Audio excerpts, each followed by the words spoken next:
Hello, my name is Ed Henry, third year in the anthropology department. So what I want to talk a little bit about today is how I use GIS to map waterscapes and ancient mounds in central Kentucky. And I'm using waterscapes here both symbolically and physically. The time period I study in Kentucky runs from about 500 BC to AD 500, and during this time is inhabited by what archaeologists consider Adena Hopewell societies. Now during this time period there is a really quick ramp up of social complexity. We see this in expanding trade networks that are moving things like mica, copper, obsidian and marine shell all across the region, and we also see the institutionalized construction of earthen monuments, burial mounds, and earthen enclosures. Here are some kind of material correlates of what's going on at this time. In the upper left is a log tomb, suggesting that there are very institutionalized forms of burial practices going on. You also see the production and exchange of highly non-functional items like the copper dagger and the obsidian blade there. And you also see the rise of animistic iconography that represents both avian, kind of terrestrial, and aqueous forms. However, at this time, we do not see any evidence of sedentism. People are still highly mobile on the landscape. There's no permanent villages and no dense middens or trash heaps, which would suggest people are staying in one place at the same time. Now, this begs the question, how are people mapping onto the landscape? I think that this happens through the negotiation of symbolic and material space that is developed through the construction of earthen enclosures. Earthen enclosures are constructed in general by excavating a ditch in a circular or square format, throwing the dirt out to create an embankment, and what this does is it isolates an interior platform. Now, archaeologists have found numerous evidence for activities which suggest people may be using these places to both integrate new members of society as well as kind of reinforce the cosmology, or the kind of how the world is and how it came to be through various myths and stories.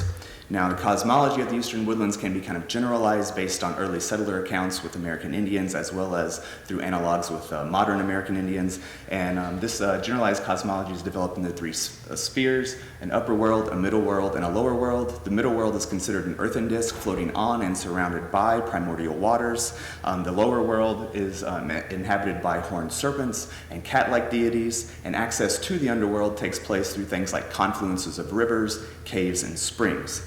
Now the question is, can we push this back 1,000 years, this generalized idea of a cosmology?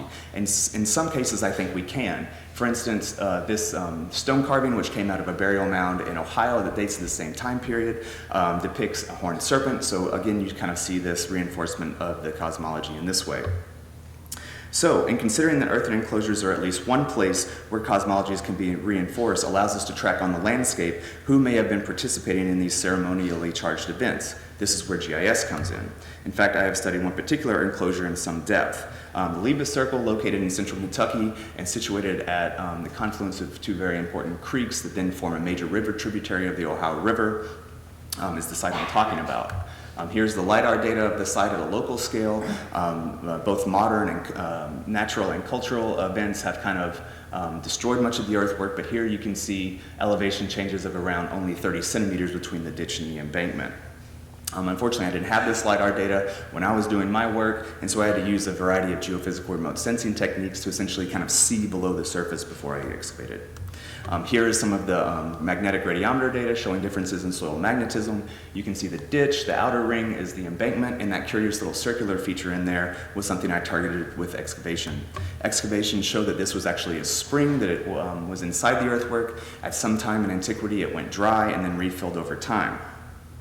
So, kind of considering the symbolic implications of the site, we might consider that the Libas Circle is an ideal location to both represent and perpetuate cosmological themes to ancient American Indian visitors. The site itself resembles an earthen disk that is surrounded by water, as you can see in this peninsular geographic setting, and it also kind of had the ability to possibly hold a portal to the underworld inside of it, or at least kind of reinforce the idea of the underworld through the spring. So, how do we map at this point who on the landscape may have been participating in events at this site? Many archaeologists use least cost path models to model how people are moving across the landscape and how. Actually, my colleague Alex Rivas will be presenting a good example of this today. But considering the symbolic importance of water related to American Indian cosmologies and actual physical water and the importance of that on the site, I wanted to use a kind of a different tool. And I did that using watershed analysis to map how many sites might have been upriver or upstream from the site, given its kind of important geographic location at a confluence. And so the idea was if people are moving downstream to the site, we should not expect to see very many sites past that. And in fact, that's what we see. There's only one burial mound and a few campsites 2 to 4 kilometers past it. And kind of encapsulating all of those sites shows that there were quite a few burial mounds and campsites upstream from that may represent who could have been coming down to participate in events at this site. Moreover, when we compare the watersheds of many other earthworks, and one thing I want to mention here is that the Levis Circle is the largest circular earthwork in the state. What we find is that the Levis Circle encapsulates more geographic space than any other earthwork or any other watershed related to an earthwork in the state, and it encapsulates more burial mounds and campsites. So what can we take away here? I think that we can conclude that cosmological symbolism tied to the Levis Circle was highly successful in drawing more labor to the site and more people in kind of participating in the cosmology-based events that probably transpired there. Thank you.